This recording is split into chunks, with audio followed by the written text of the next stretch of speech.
Hello there, I'm Angel. Hello, my name is Dee.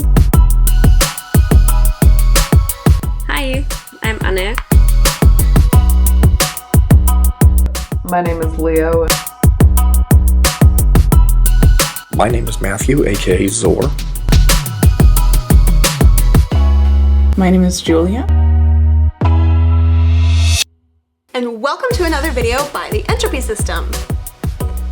The body was 31 years old when we came across the concept of dissociation and when we discovered that we are a system. Whenever the host first discovered that we have DID, the body was around 14 to 15. I was 19 years old when I first heard the term dissociation and realized that it happened a lot in the past and that I'm not alone in this.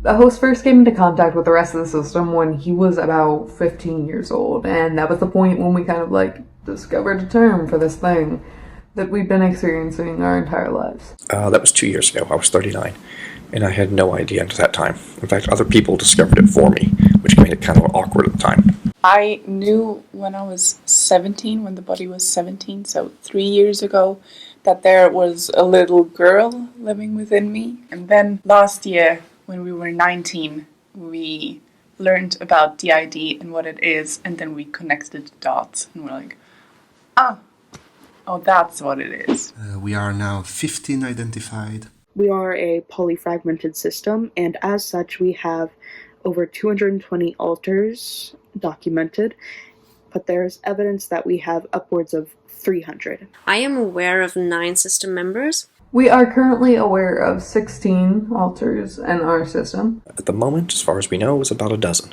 counting me, of course. We have 6 fronting parts, but there are more hiding that I don't know about, that other members know about but won't tell me about. We've been through lots of useless therapies in the past as a child, but now we see someone great since 2 years. We do not attend formal therapy anymore. We used to, and it helped our mental health a lot and helped us talk to our family. But as of right now, due to our financial situation, we cannot go to formal therapy. I've been in therapy since 7 years now, on and off hospital, and now I have a really great trauma therapist. We're not attending therapy at the moment, but we've been in and out of therapy since we were 12 years old. Currently, we are on break because about 6 months ago, a therapist we were seeing for only a couple of months informed us that she didn't actually believe DID was real and we're probably just possessed by demons. Yes, we do. Every other week, sometimes weekly, depending what's going on. And we have for the past 2 years when we found out about having DID. We go to therapy, and we've been going to therapy ever since we were 8, since the body was 8. We're currently seeing a therapist that specializes in dissociative disorders. We've not been misdiagnosed in the past. We have been misdiagnosed, I believe, once, which is nice that it was only once, I mean. I have so many misdiagnoses, but the funny thing is that the dissociative disorder diagnosis was the first one, but many doctors in Germany don't really believe in the existence of systems, so they kept diagnosing me with everything and always told me that they know that it doesn't really fit what I'm experiencing. Fortunately, we've never been misdiagnosed with anything, but we have had a lot of negative experiences when it comes to psychologists and therapists in the past. We got fortunate, actually. We didn't have any misdiagnoses. People discovered before me that some of these friends I was talking to ended up being my alters, and they were reaching out and stuff, and I didn't realize what was going on. They were talking to friends of mine. I went to the doctor because this was happening, things that were going on that I didn't know about that were clearly me, as they put it. So, and that's what led to it being discovered. So the doctors knew pretty immediately that was dissociative in some nature, and they started off with was it OSDD or whatever, DDNOS, whichever it is, and then eventually moved towards giving a formal diagnosis of DID. We never had any misdiagnoses, but we had a few missed diagnoses. We were ill ever since we were about 5, 6. We showed symptoms of depression and anxiety and OCD, but those things weren't caught until I was 15 and 16. But we did have a confirmation from a Belgian psychiatrist that we are living with DID. We do not have a proper diagnosis as of right now, but we have been medically recognized of having DID by our past therapist. I got properly diagnosed with the German equivalent to OSDD in 2013. Yes, it took 8-9 months and meeting for the first several months weekly, talking to 2 different doctors. Now the third has also diagnosed it as DID. Not really. We are diagnosed with having parts. We are trying to figure out with my psychiatrist whether it's OSDD or DID, but we're diagnosed with having either of the two. It just says diagnosed with having personality fragmentation. Our biggest pride as a system is to have managed to create and make evolve our project Queer Faith and the Many, Radical Fairies and DID system. A situation where we're proud of our teamwork, I believe, is attending school on a regular basis. It has become increasingly difficult. Everyone in the system has helped and bonded together to help get us through until we graduate and whenever we move. The proudest moment of our system was our last therapy session. It was really amazing because we were trying to communicate like all system members. We wanted, actually my therapist and I wanted to start with only a few. It was so beautiful to see how everyone wanted to help the system, and it was great for me to realize that the parts that everyone plays, and that was really beautiful. And even my therapist had tears in her eyes because she was moved by it and by how well it worked. And yeah, so that made me really proud. I'm proud of our system for working together to get us to a safe and healthy environment. Because of our past experiences and because of our different memories, we haven't always agreed on what safe and healthy means. But we've come together to discover what a better life for us looks like and what improving our mental health looks like, and everyone's agreed to actively pursue that.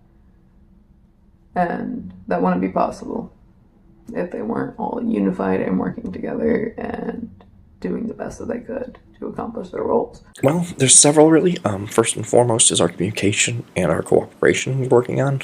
We didn't have a very good system of that when it started because, well, I didn't know it existed and that they were part of the same whole as I am. So we've had to really make massive adjustments. We're still working on that. We're still getting there. We also, when people found out about the idea, they freaked out and thought the worst. Thought was either A, deception, or B, meant there's a monster. Because people tend to jump to, they see one thing, they have a prejudiced opinion of what that means. No matter what you tell them, they don't listen, and they assume their view is right. So we had to go through that, and surviving that and getting away from that. And it's taken 2 years for some of them to start to come around, and for us to be welcome to be around them again. So I think that might be one of them too. I'm very proud of when we adopted Suki. I was a hot mess. The situation itself where I rescued him from was a little sketchy. We were very, very close to giving him up for adoption again and giving him away because we thought we couldn't handle it. And now we're really glad we kept him because he really helps us and he motivates us to get up and do things, and we have to feed him. And then he comes to us and purrs and tells us that he loves us. Our most difficult hurdle, I didn't put that answer down, but it says life, like surviving depression is probably the best thing we've done as a system. The biggest hurdle that we are working on overcoming as of right now has to be working on moving out of our current state. The greatest hurdle were all these doctors that don't believe in the existence of systems. They gave me lots of medication. I had like everything. Even other doctors didn't believe how much medication I was on. So it was a great hurdle to stay true to what I was feeling, what I was experiencing, and trust the first doctors that said that it's true. That was really hard.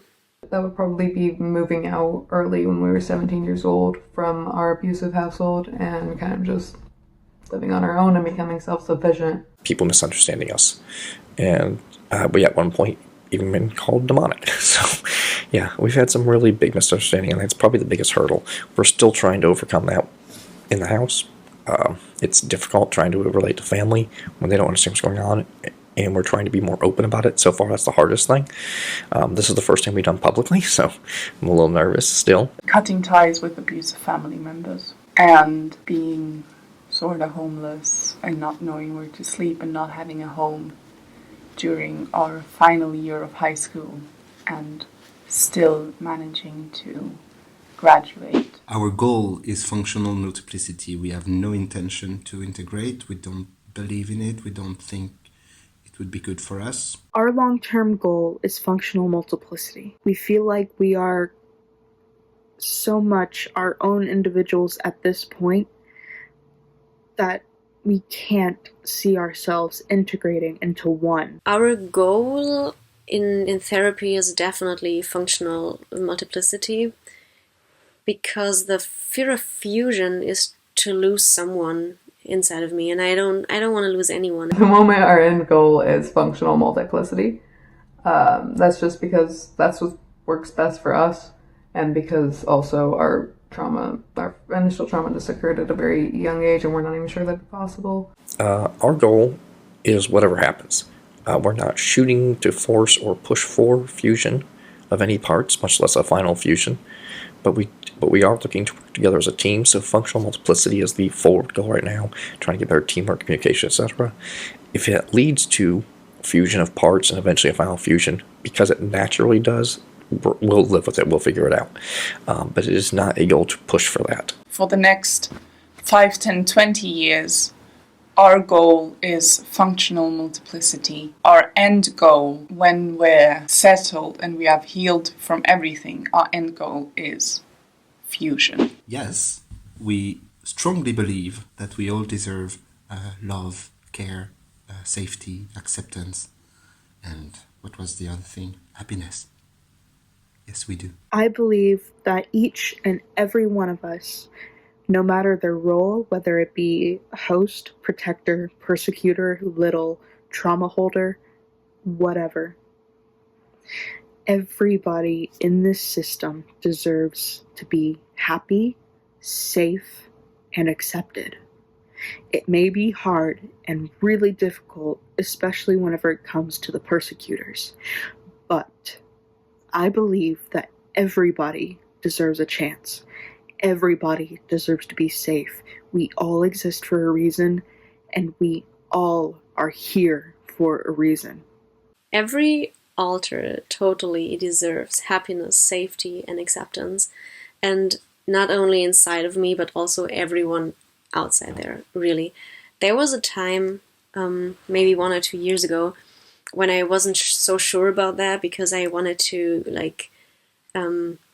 I was really angry with 1 or 2 of the alters that always kept hurting the body or telling other alters that how stupid they are, and